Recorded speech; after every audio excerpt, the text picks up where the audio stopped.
we have to bring in the right talents, and hopefully we can step up, because otherwise we're gonna miss the opportunity. Okay, thank you very much. I think it's a very good comparison. And of course, this is I guess a similar situation for Singapore, Taiwan, Korea. I guess some varying different degrees of I guess development, but everybody's just trying to, of course, attract more innovation and also trying to build the local capabilities. Yeah. Earlier we had talks from Thailand and Philippines. And of course, these markets have been in a different position. But of course, these guys are, of course, a lot larger than any of the more developed countries. So where do you, I guess I'll start with Michael. Where do you think is an opportunity for, let's say, Taiwanese companies to tap into this, or Taiwanese capital? Yeah. Well, thanks, Jaemin. I think, Taiwania, we ourselves, we do have a fund that's focused directly in the Southeast Asia countries, Southeast Asian regions. And also through our portfolios, we've been looking for, we have some products that, that has been very mature and being approved in Taiwan and the US, and looking at market expansion in the likes of Thailand. I think, we are actively looking at, opportunities where it's mutually beneficial for both parties, right? And like Dr. Huang was saying, right, this is not mutually, it's not competitive. I think the Asian market as a whole, we should collectively, act as one single big market, and each, and the market is big enough for everyone.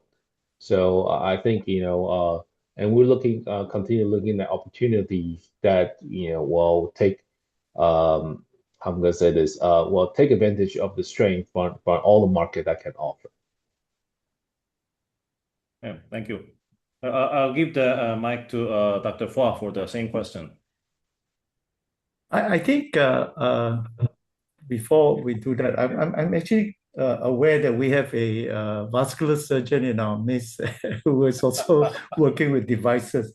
So I'm asking, maybe Dr. Robles can make some comment about your challenges of assessing innovative devices in terms of regulatory challenges and funding challenges, because I know you yourself are involved in some investment.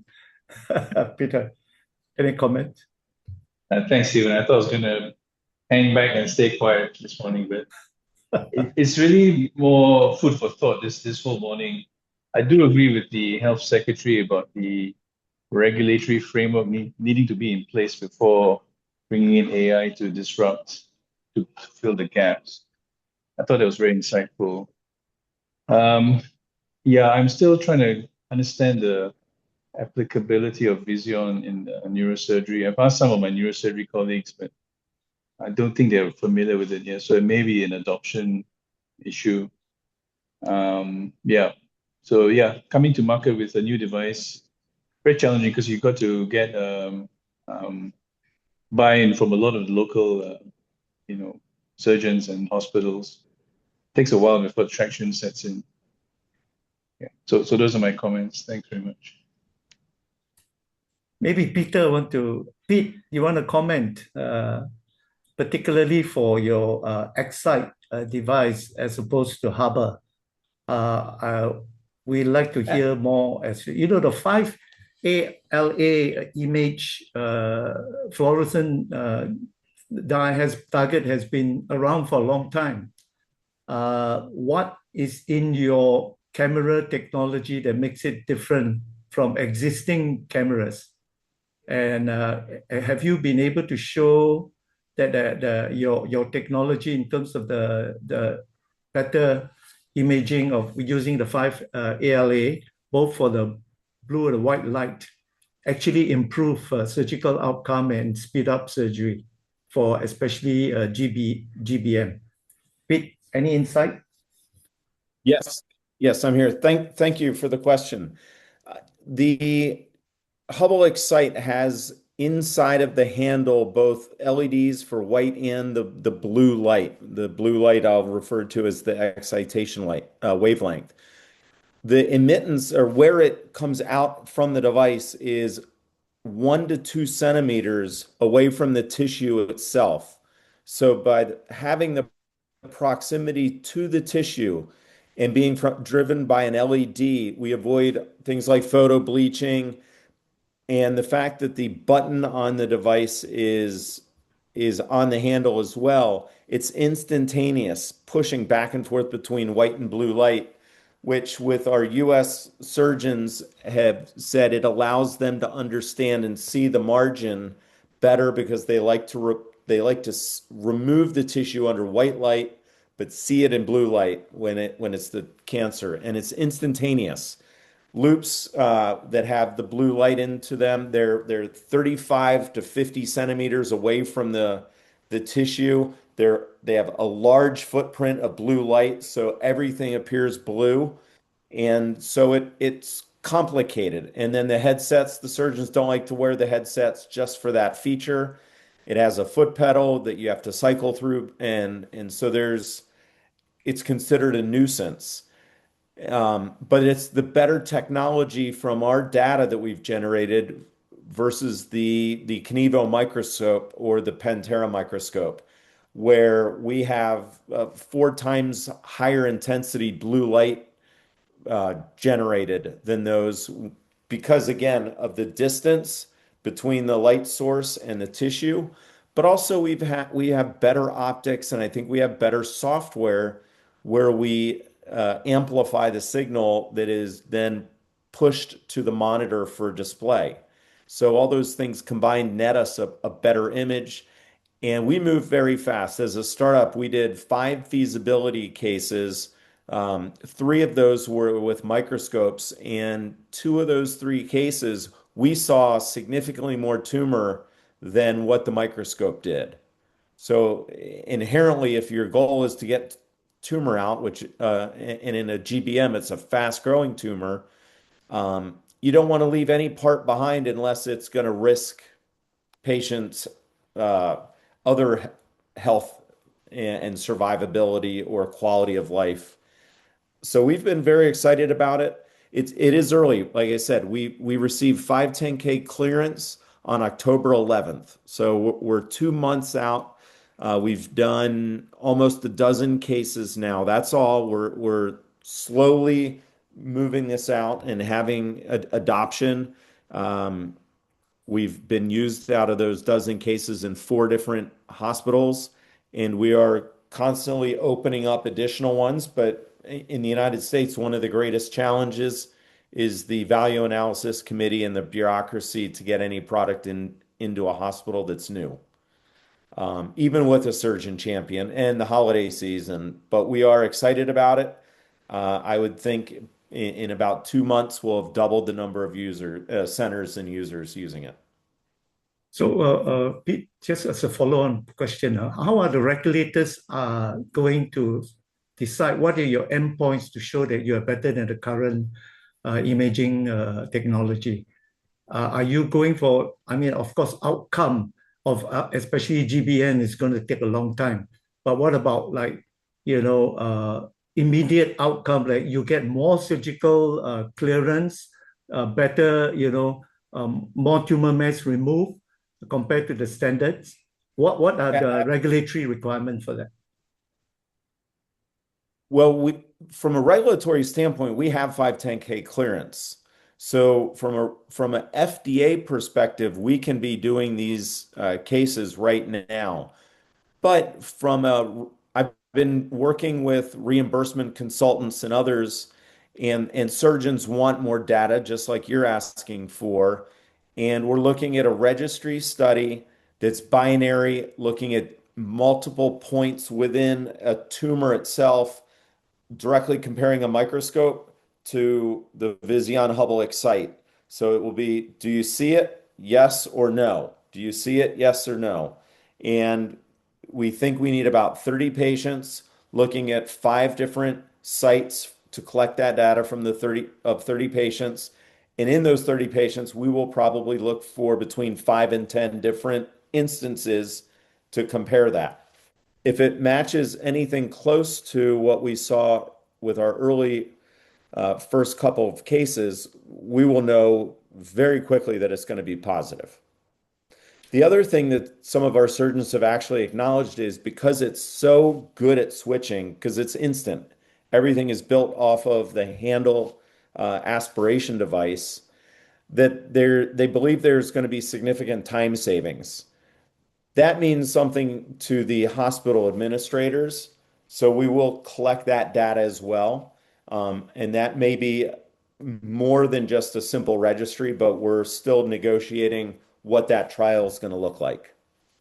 For the GBM, I don't know whether the aspiration component is more important than things like coagulation and excision component. Do you have to use third party for the actual excision after the imaging, or can you use the same device?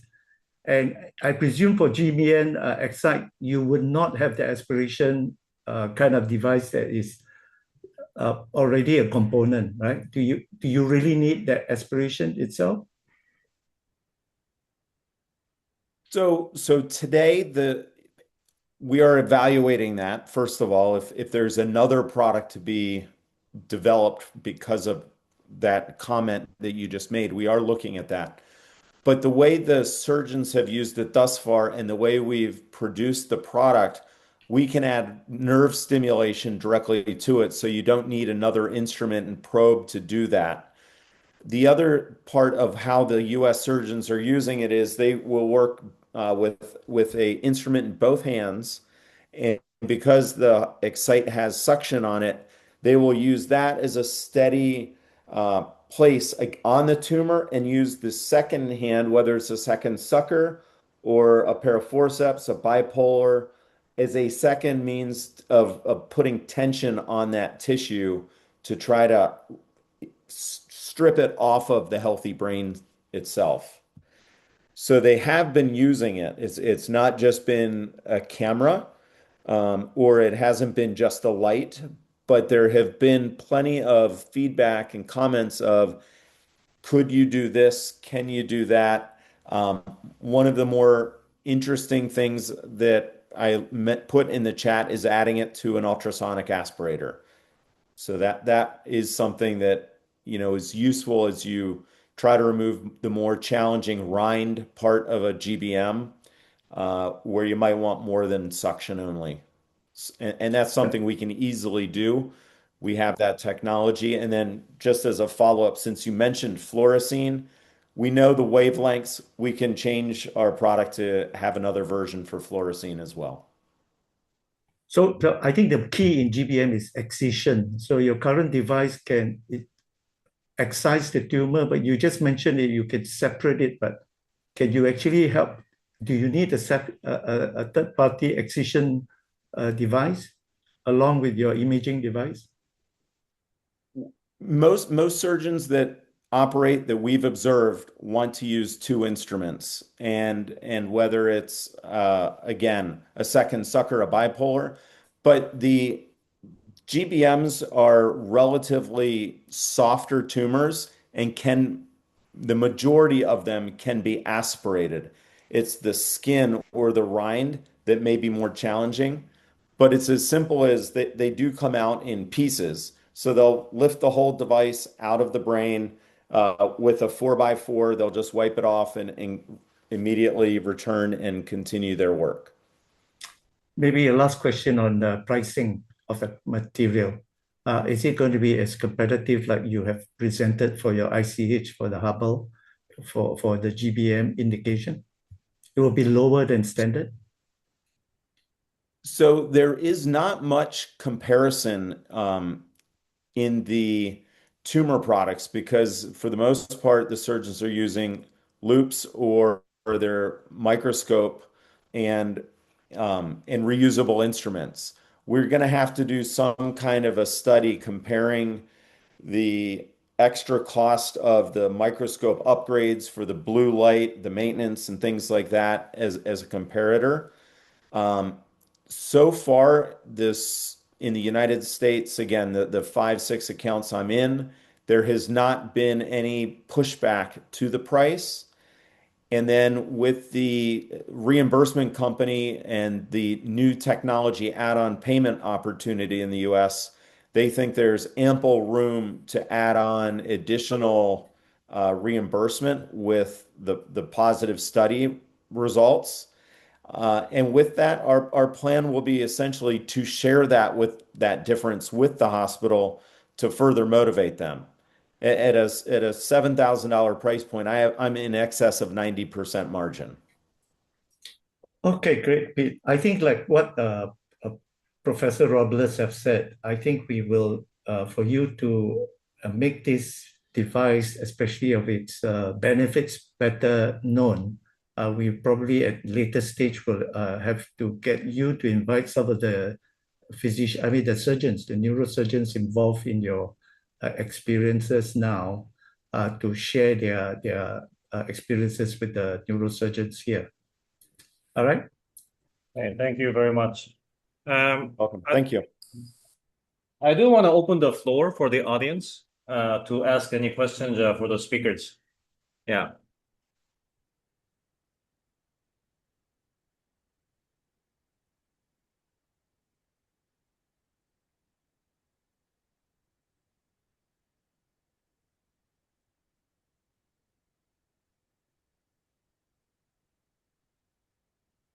Hi, James, are you still with us? Hi, Jaemin. Yes, yeah, I'm here. Can you hear me? Yeah. Yes. Do you have any feedbacks or any questions from today's talk?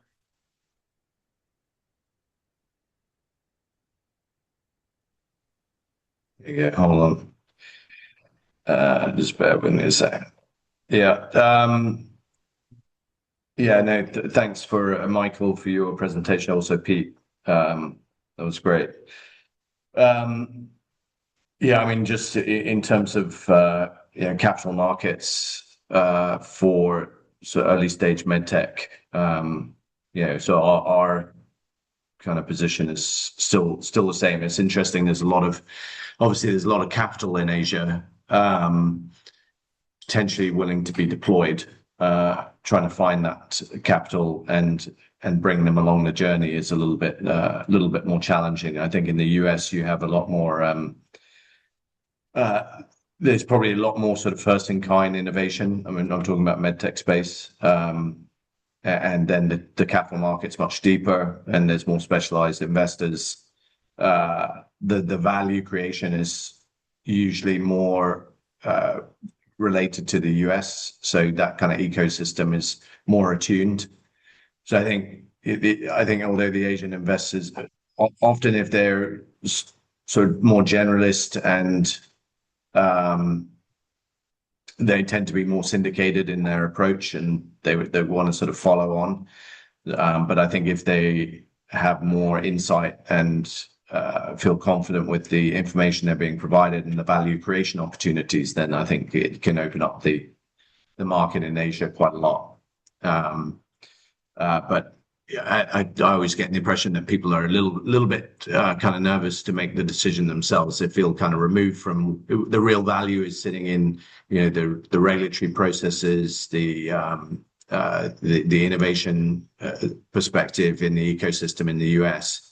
The rest of the world has obviously relevance, but in this early stage, that's really where it's at. So I always feel that like the Asian investors feel a little bit nervous unless they have kind of good guidance or a confidence in the guidance of where they're going in the value creation, particularly the sort of earlier stage medtech. Yeah, so this is the same problem that we're seeing. I mean, of course, for SMM and also other medtech, and of course, it's not just Singapore, but also you see this in Korea and Taiwan. Yeah, I mean that's why we've been trying to run this investment, I guess, like a gathering to kind of familiarize more and also invite people from outside who are not in the medtech industry to have more comfort in investing in a medical device. Yeah. Yeah. Well, obviously, if you're Thank you for the earlier stage, naturally you've always got risks, but I think you can narrow down those risks. You know, obviously, looking at the technology, the team, and the relative value to market opportunity, and understand that clearly. If I might add, I think James is bringing a real serious challenge, especially in this part of the world where you want to bring in innovative early stage products, because many people are not even, first of all, aware of the benefits and the features of the new technology, let alone understand the risk, especially investors. I think a lot will be very helpful if the regulators and the ecosystem could address this issue.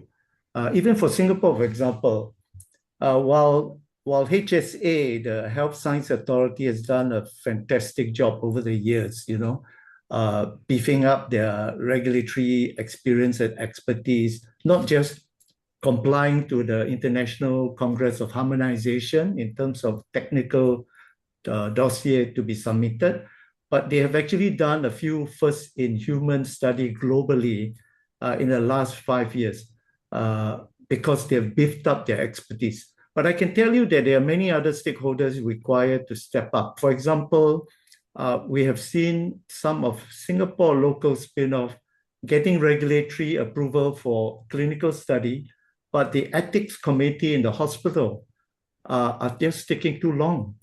So you have an advantage of time accelerated by the regulators, but at the same time, the people who are conducting the study, the sites, they are not equipped yet. So there are still a lot of infrastructure and talent kind of a gap required to be a step up. I think different countries have made good progress. Taiwan, for example, has done quite well with their academic research center doing a lot of trials now.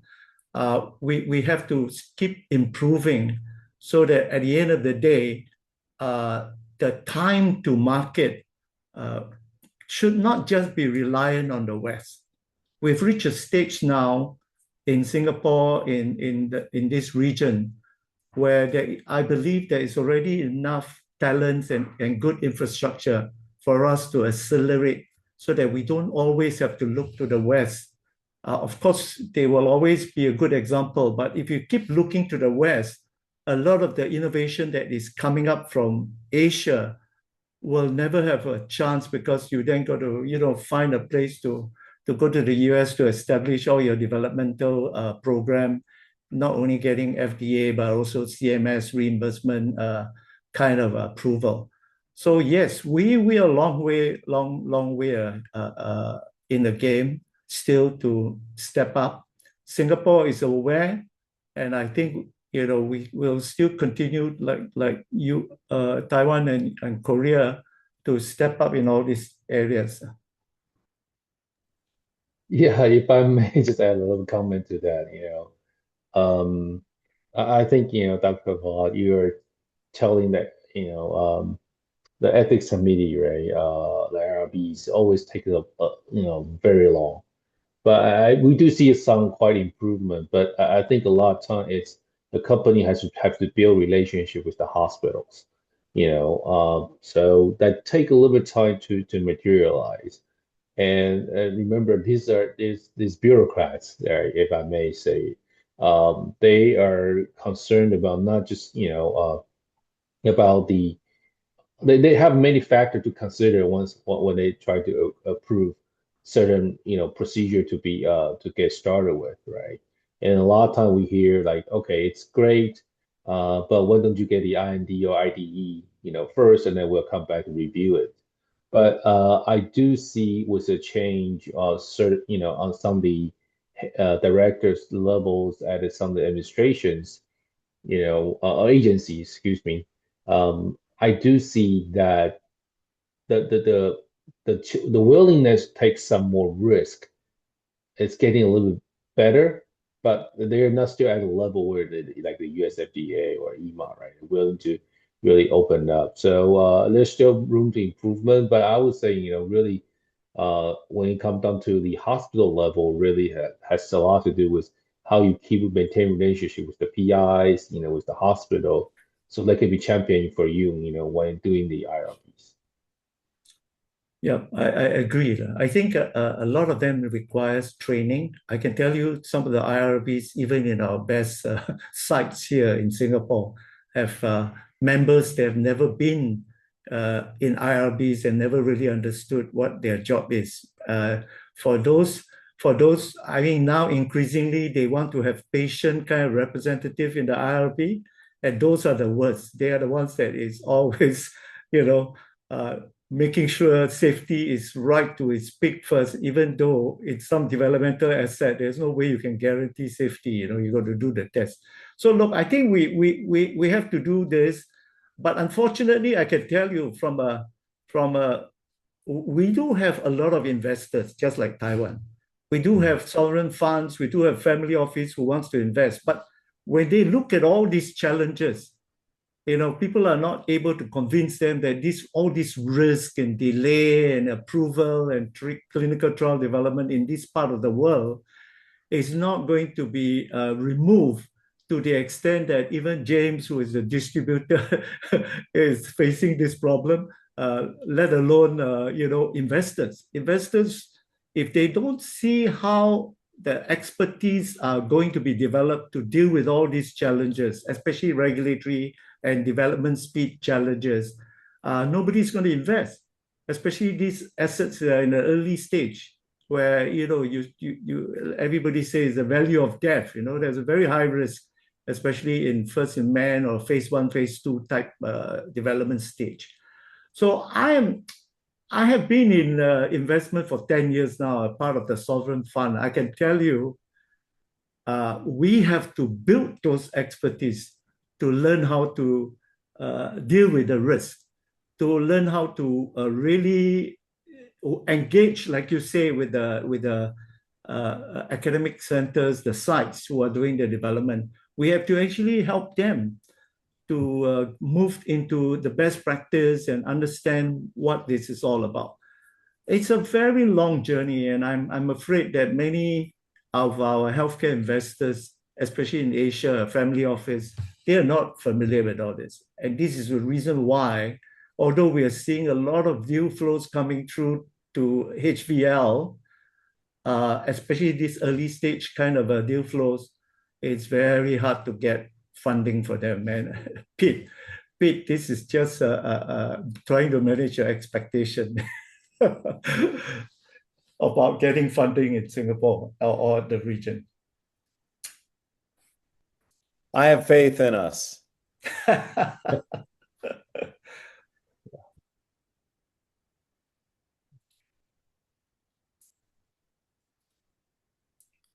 Any other? Jaemin, are you still around? I think we just lost him, didn't we? Yeah, I think, look, it's about time anyway. Yeah. We've exceeded by 10 minutes of our program. I hope it has been helpful because we are very ambitious today, trying to showcase one of our deals, but at the same time trying to understand what's going on in the region. I think we have not done much justice to our Thai presenter because I think he has come up with an interesting touch point, which is to go to the patient first, especially with chronic diseases management. I agree with most of the approach. I just maybe, Nara, I will have a separate session with you as to how you are using your Sabai software that is different from what other AI tools today are able to present. Because I know many patients of mine are already using ChatGPT, Perplexity, Grok, Gemini, for the same purpose that you are trying to come up with Sabai. So we may have a separate chat on that on another occasion. So I tell you what, if Jaemin is not here, I would like to close the session, and I hope this has been useful. We have been a bit more ambitious, but we will want to expand more, like for universal healthcare in the future. Oh, Jaemin, you're back. We may want to do more a bigger forum on the universal healthcare, especially to get an expert, a health economist who has been involved in the Singapore model of healthcare financing, and also to learn from the region. Thailand has done a fabulous job in the earlier UMC adoption as well. In fact, has been a model cited by World Bank, not just Singapore. So we will do a lot more broader and deeper discussion on some of those topics because we were trying too much. We have so much on the agenda today. I hope it has been useful. Jaemin, you want to close? Because I think we are running off beyond our time. Yeah, I just want to thank everybody for participating. And of course, the next quarter one's going to be in person. And of course, we're going to try to tie this topic back to Singapore next quarter and see like what will be relevant for Singapore context as well. So I just want to thank everybody for the participating, and thank you very much. Thank you. Thank you very much. Thank you. Bye-bye.